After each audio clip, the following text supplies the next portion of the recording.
Carta a los Romanos. La Carta a los Romanos es en gran parte una exposición sobre la vocación cristiana. Pablo va a hablar de la salvación de Dios, que es la salvación de la raza humana, como un todo y que se juega en el corazón de las personas. Todo dependerá de la respuesta personal a la llamada de Dios. ¿Sabremos confiar en Él? Sean bienvenidos a mi página oficial Evangelio Católico.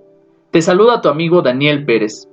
Si es la primera ocasión que miras alguno de mis videos, te invito a que te suscribas a este canal, actives la campanita y compartas este video con tus familiares y amigos. Ahora sí, comencemos. Como ya lo miraste al inicio, nuestro tema del día de hoy es la Carta a los Romanos. En primer momento, conoceremos la vida de San Pablo en breve. San Pablo, conocido como Saulo de Tarso, fue un rabí judío que perteneció al grupo de los fariseos, devoto de la Torá de Moisés y de las tradiciones de Israel, y veía a Jesús y a sus seguidores como una amenaza. Pero después tuvo un encuentro radical con Jesús resucitado, quien lo comisionó como un apóstol, como representante de los no judíos, es decir, de los gentiles, por lo cual más adelante recibió el nombre de apóstol de los gentiles. San Pablo viajó al Imperio Romano a predicar el Evangelio, formando a los seguidores de Jesús. Una de las cartas que escribió fue la Carta a los Romanos. En el capítulo 1 de la Carta a los Romanos, San Pablo comienza por presentarse como siervo de Cristo. Esto para nosotros es importante, porque en nuestra vida de fe, en nuestra vida de formación católica, debemos de preguntarnos ¿cuántas veces nos hemos presentado como verdaderos servidores de Cristo? Tal vez nuestra intención al estar dentro de la iglesia es otra. No lo sé. La pregunta te la tienes que hacer tú. ¿Realmente sirves a Cristo? ¿Realmente, si te preguntaran quién eres, te presentarías como San Pablo, como un siervo de Cristo? Escuchemos el primer versículo del primer capítulo de la Carta a los Romanos. De Pablo, siervo de Cristo Jesús, apóstol por un llamado de Dios, escogido para el Evangelio de Dios.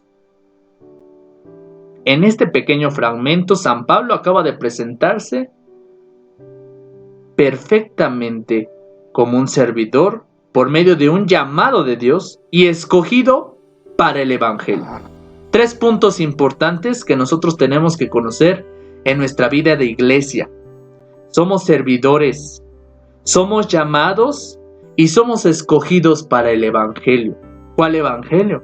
El Evangelio de Dios, que es Cristo Jesús. Más adelante, San Pablo va a decir, como ven, no me avergüenzo del Evangelio. Es una fuerza de Dios y salvación para todos los que creen. En primer lugar para los judíos y también para los griegos. El Evangelio manifiesta cómo Dios nos hace justos por medio de la fe y para la vida de fe, como dice la Escritura. El que es justo por la fe vivirá. Esto nos lo dice en el capítulo 1, versículos 16 al 17.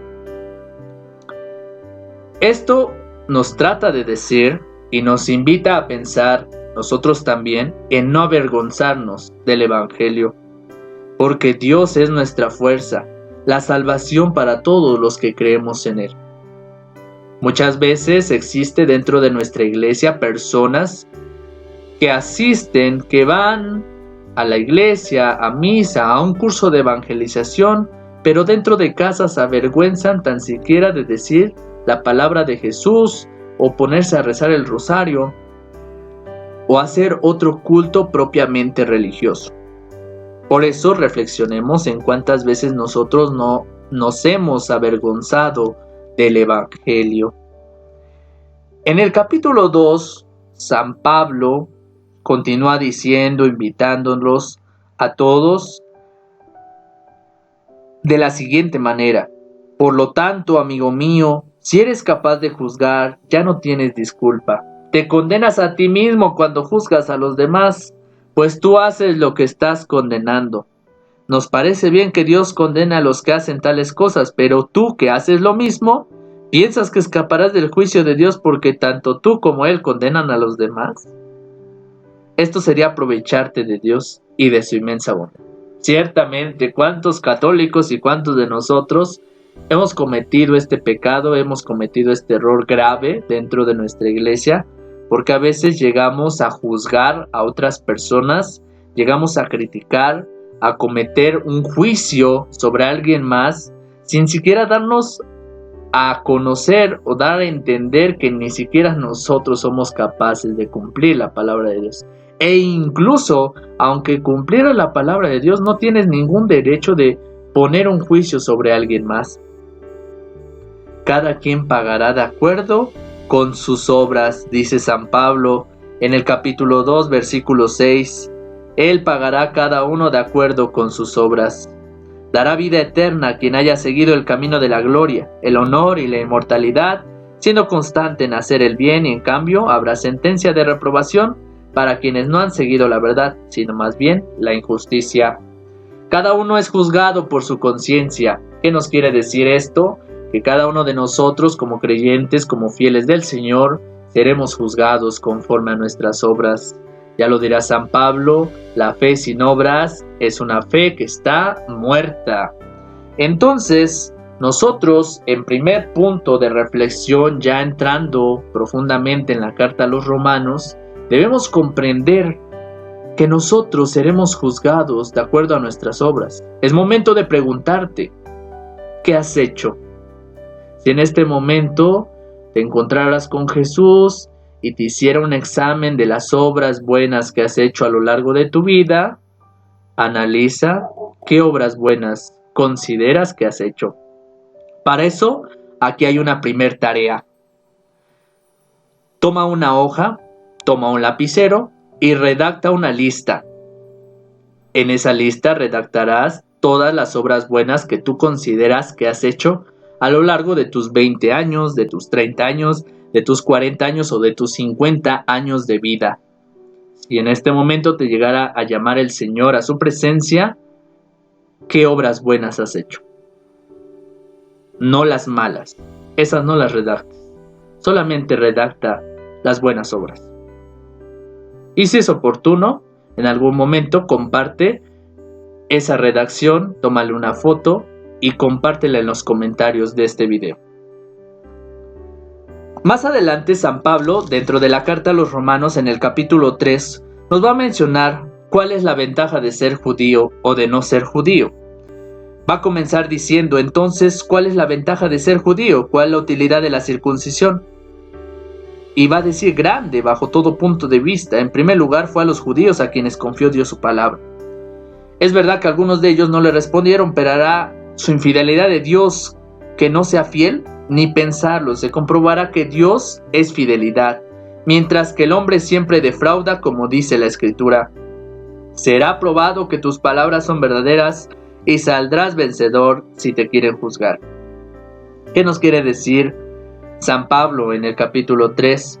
Pues como ya lo viene diciendo anteriormente desde el capítulo 2, hablando sobre la circuncisión, decía que esa te sirve si cumples la ley, pero si no la cumples, ¿de qué te servirá estar circuncidado? Recordar que en el Antiguo Testamento esa fue la señal para ser un hijo de Dios, la circuncisión. Aquel que no estaba circuncidado no se consideraba un verdadero hijo de Dios, es decir, de la tribu de Abraham, de los descendientes de nuestro padre Abraham. Pero ahora Jesús viene a restituir, a dar plenitud a todo esto, y ahora no solamente será la circuncisión, es más, ya no será la circuncisión, sino que será el bautismo por medio del agua. Pero San Pablo dice que si la circuncisión te sirve si cumples la ley, pero si no la cumples te colocas entre los que no están circuncidados. Por el contrario, si uno de ellos cumple los mandatos de la ley, será considerado exactamente como un circuncidado. El que cumple la ley está bien, pero entonces el que no la cumple, ¿no está bien? ¿O sí está bien? Porque lo que a uno hace judío o no judío, no es lo exterior. Y la circuncisión no es la que está hecha en el cuerpo. Dice que ser judío es una realidad íntima y la circuncisión debe ser la del corazón, obra espiritual y no cuestión de leyes escritas. No es algo que puedan valorar los hombres, sino solo Dios. hace referencia a San Pablo a que nuestra circuncisión ahora es por medio del bautismo. Es decir, esa circuncisión del corazón, ese desprendimiento. La circuncisión es quitar una parte de nuestro cuerpo. Es desprendernos de ese hombre pecador para que nazca el hombre nuevo, resucitado con el Señor Jesús. Por eso, San Pablo insiste en la predicación del Evangelio para que nosotros comprendamos que debemos de crecer, de hacer nacer al hombre nuevo. Más adelante, San Pablo dice que creer es el camino de la salvación. Ahora se nos ha revelado cómo Dios nos hace justos sin hablar de la ley, pero ya lo atestiguaba la ley y los profetas. Mediante la fe, según Jesucristo, Dios reordena y hace justos a todos los que llegan a la fe. No hay distinción de personas, pues todos pecaron y están faltos de la gloria de Dios. Revisemos todos en nuestras Biblias. Capítulo 3 de la Carta a los Romanos, versículos 22, 23 y 24. No hay distinción de personas, pues todos pecaron y están faltos de la gloria de Dios, pero todos son hechos justos gratuitamente y por pura bondad, mediante la redención realizada en Cristo Jesús. ¿Qué dijo San Pablo? Todos pecaron. El obispo, el sacerdote, el seminarista, la religiosa, la catequista, el vecino, mi papá, mi mamá, mi hermano, mi tío, mi tía, mi primo, mi prima, mi cuñado, mi cuñada, yo, todos pecaron. Pero sin embargo, dice, por lo tanto, todos son hechos justos, gratuitamente y por pura bondad, mediante la redención realizada en Cristo Jesús. ¿Cuál es esa redención realizada en Cristo Jesús? La redención que realizó en la cruz. Pero todos pecaron nos hace descubrir nuestra realidad de hijos de Dios. Antes de reconocerte un hijo de Dios, debes de reconocerte como pecador. Nunca te fijes en el otro. En primer lugar, fíjate en tu pecado. Más adelante nos va a presentar a Abraham como el padre de los creyentes y que nosotros venimos de esa misma descendencia, pero que anteriormente fue Abraham. Ahora nosotros somos seguidores de Jesucristo, Jesús resucitado. Ya no tenemos solamente promesas, ahora nosotros ya tenemos el plan salvífico realizado por Jesucristo en la cruz, en su muerte, en su entrega por nosotros. Ahora estamos en paz con Dios, nos dirá en el capítulo 5, versículo 1. Por la fe, pues, hemos sido hechos justos y estamos en paz con Dios por medio de Jesucristo nuestro Señor. Por Él hemos tenido acceso a este estado de gracia, incluso hacemos alarde de esperar la misma gloria de Dios. Todos nosotros esperamos que al creer en Jesucristo tengamos la misma suerte. ¿Cuál es esa suerte? Resucitar con Él. Más adelante tendremos a San Pablo que nos va a decir unas pautas sobre el bautismo. Por el bautismo hemos muerto con Cristo, capítulo 6, versículo 1. ¿Qué conclusión sacaremos? ¿Continuaremos pecando para que la gracia venga más abundante? Por supuesto que no. Si hemos muerto al pecado, ¿cómo volveremos a vivir en él? ¿No saben que todos nosotros, al ser bautizados en Cristo Jesús, hemos sido sumergidos en su muerte? Por este bautismo en su muerte fuimos sepultados con Cristo, y así como Cristo fue resucitado entre los muertos por la gloria del Padre, así también nosotros empezamos una vida nueva. Si la comunión en su muerte nos injertó en Él, también compartiremos su resurrección. Entonces, al creer en Jesucristo, al ser resucitados en el bautismo, por medio del agua también, por medio de nuestra fe en Él, vamos a resucitar a la vida eterna. Solamente ese creer en Jesucristo significa confiar, significa entregarnos a Él, significa vivir como Él, significa realmente llenar nuestra vida de Jesús para que Él mismo sea quien nos resucite, con todas las cosas que ya nos dejó, con sus enseñanzas, con los milagros, para que nosotros, queridos hermanos, podamos alcanzar esa vida eterna que Jesús nos prometió. Dice en el capítulo 7 San Pablo: les hablaré, hermanos, como a gente instruida en la ley. Ustedes saben que la ley tiene autoridad sobre las personas solamente mientras viven. La mujer casada, por ejemplo, está ligada por ley a su marido mientras éste vive. En cuanto muere el marido, ya no tiene obligaciones hacia él. Mientras éste vivía, cometía un adulterio entregándose a otro, pero muerto el esposo, queda libre de sus deberes, y si se entrega a otro hombre, no será un adulterio. ¿Qué quiere decir esto? Habla un poquito sobre el sacramento del matrimonio hasta que la muerte nos separe. Entonces, San Pablo empieza a dar estas primeras pautas sacramentales donde la Iglesia va a ir más adelante profundizando a lo que hoy nosotros conocemos ya como el sacramento del matrimonio. ¿Y por qué la Iglesia toma precisamente estas reglas, estas leyes? Porque son mandatos propiamente que dejó como enseñanzas nuestro Señor Jesucristo. Solamente cuando vive la mujer y el marido, pueden estos corresponder. En cuanto muere el marido, ya no tiene obligaciones hacia él. Claro, no hay más que decir porque la palabra de Dios es totalmente clara. Dice más adelante: lo mismo pasa con ustedes, hermanos, pues han muerto a la ley en la persona de Cristo y han pasado de pertenecer a otro, al que resucitó de entre los muertos, a fin de que diéramos fruto para Dios.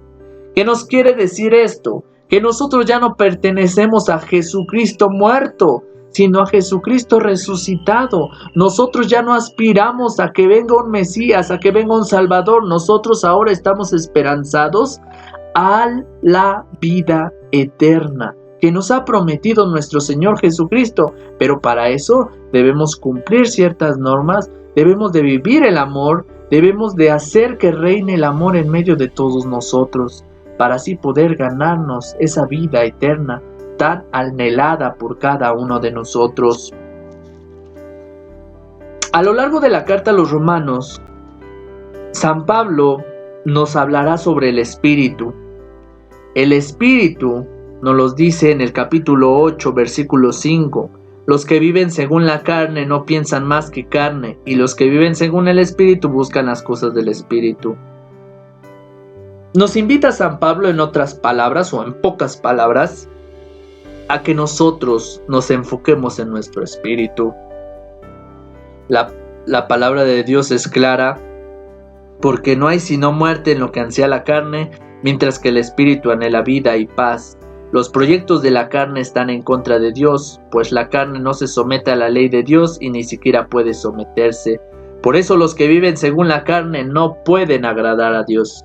Nos hace la invitación de que nosotros vivamos según el Espíritu. ¿Qué quiere decir vivir según el Espíritu?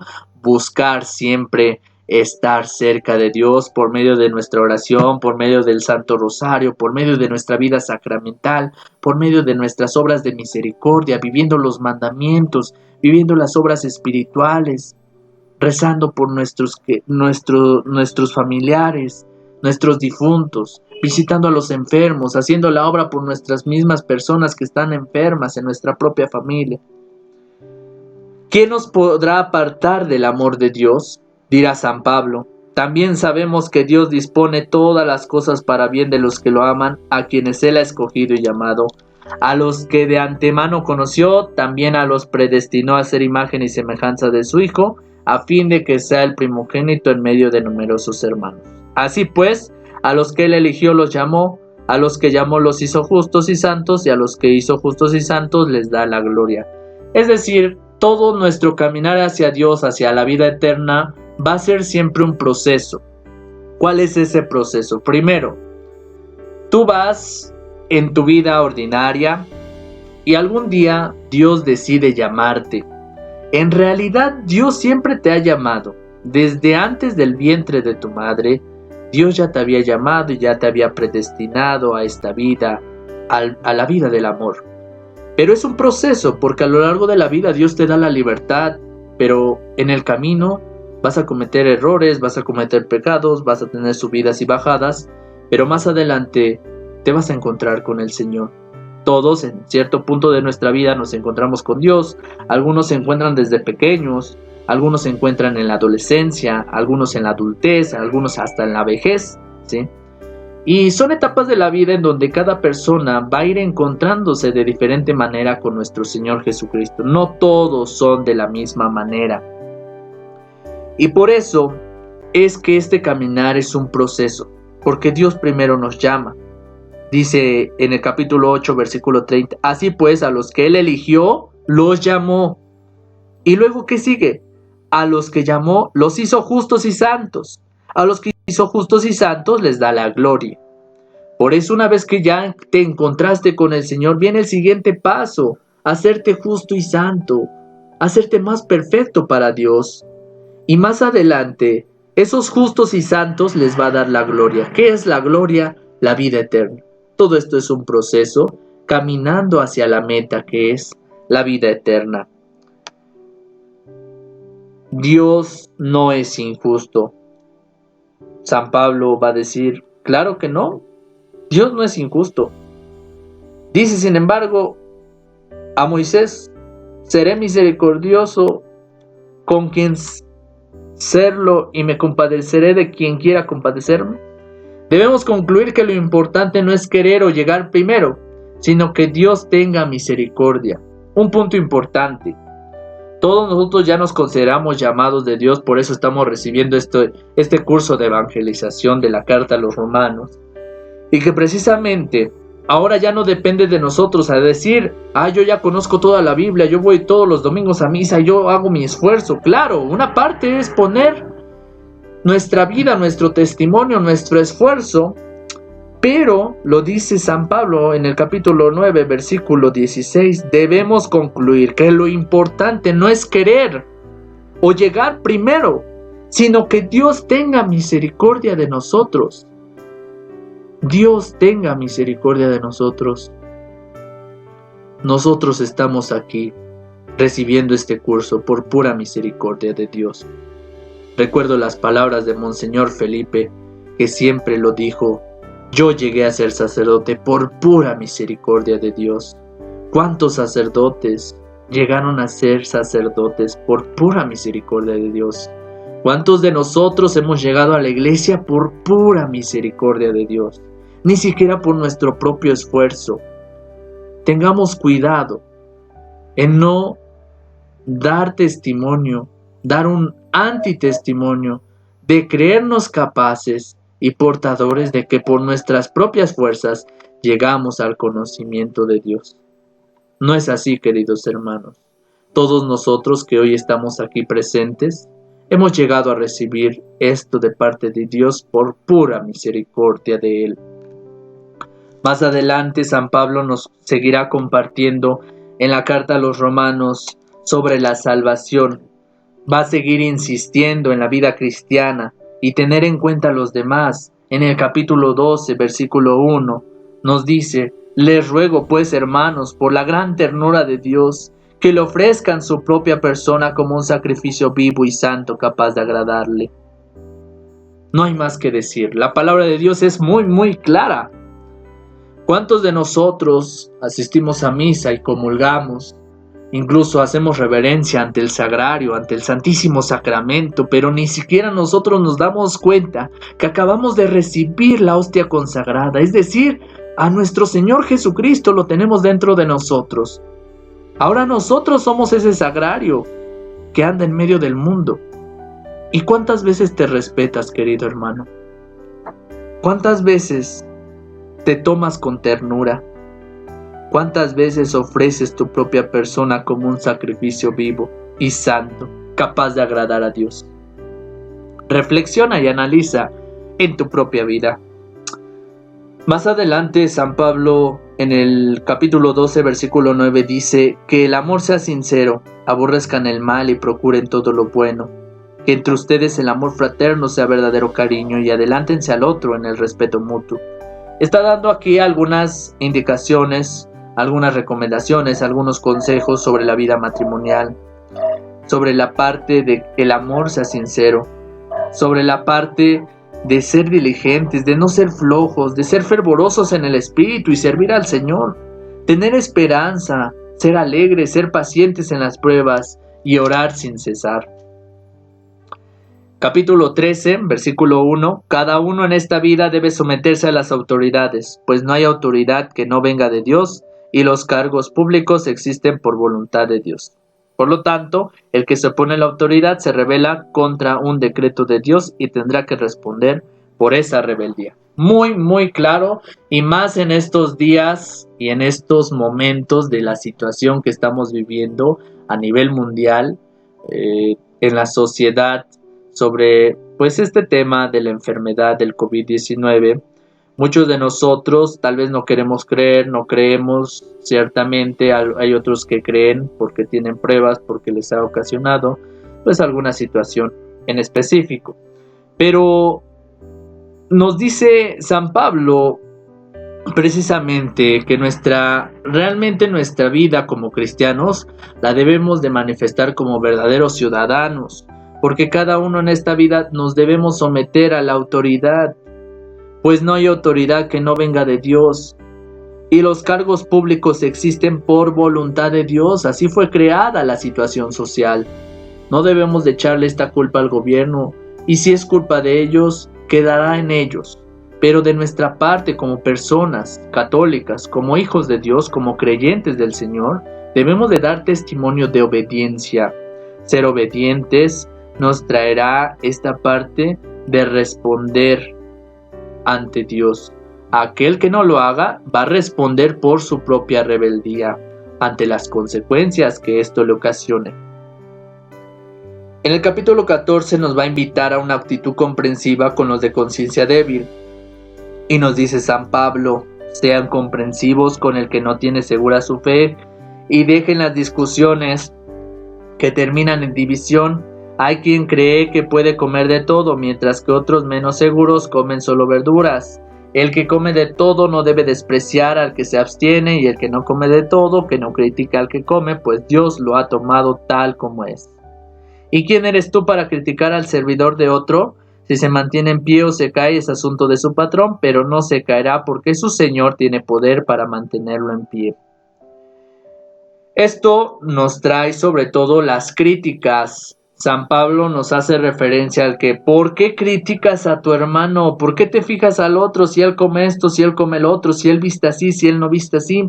¿Por qué? Porque precisamente nos hablará de no te tienes que fijar en el otro. Primero mírate al espejo y fíjate en tu propia vida, cómo tú estás respondiendo al Señor. ¿Cuántos de nosotros, a pesar de que ya estamos en un curso de evangelización propiamente profundizado ya en nuestro encuentro con Cristo, seguimos con esas críticas de que seguimos mirando al de al lado, seguimos mirando y criticando, juzgando, creando juicios en los demás, cuando ni siquiera nosotros nos hemos dado cuenta cómo respondemos a ese llamado de Dios? Pues, queridos hermanos, a la parte final, San Pablo se empieza a despedir, empieza a recomendar, a hacer un sinfín de saludos, sobre todo a las comunidades, a las iglesias y a las personas a las que le manda saludar. Pero esta carta a los romanos, como ya lo escuchamos en esta reflexión, debe traernos para nosotros una vibra positiva, un buen pensamiento sobre nuestra vida diaria, sobre nuestro actuar como verdaderos hijos de Dios, porque yo sé que todos los días tenemos el gran reto de actuar conforme a la voluntad de Dios, y no es algo fácil, es una tarea de todos los días, desde que nos levantamos hasta que nos vamos a dormir. Y lo dice el Papa Francisco ahora en el Sínodo por las familias, lo dirá, que siempre antes de irnos a dormir digamos perdón, gracias. Que nunca nos vayamos a dormir sin decir perdón, sin agradecer, porque tal vez a lo largo del día te peleaste con tu hermano, con tu hermana, con tu papá, con tu mamá, y ni siquiera tuviste la oportunidad de decirle perdón, de darle un abrazo, de agradecerle y decirle cuánto lo amas. Pues que esta carta a los romanos que ya reflexionamos nos ayuda a nosotros a crecer en nuestra formación de fe, para que así podamos dar más testimonio de nuestra vida como hijos de Dios. Pues, queridos hermanos, no tengo más que decirles. La palabra de Dios es muy clara. Profundiza más si quisieras que Dios te dijera más cosas en esta carta a los romanos, para que tú de tu propia vida, de tu propio testimonio, puedas sacar un poquito de más conclusiones. Algunas dudas que tengas, me las puedes mandar por mensaje, las puedes dejar en los comentarios y yo te las puedo responder personalmente. Muchas gracias, queridos hermanos, por escuchar esta pequeña reflexión de tu servidor Daniel Pérez. Nos vemos, fue un gusto estar contigo y estamos viéndonos hasta la próxima. Muchas gracias, hasta luego.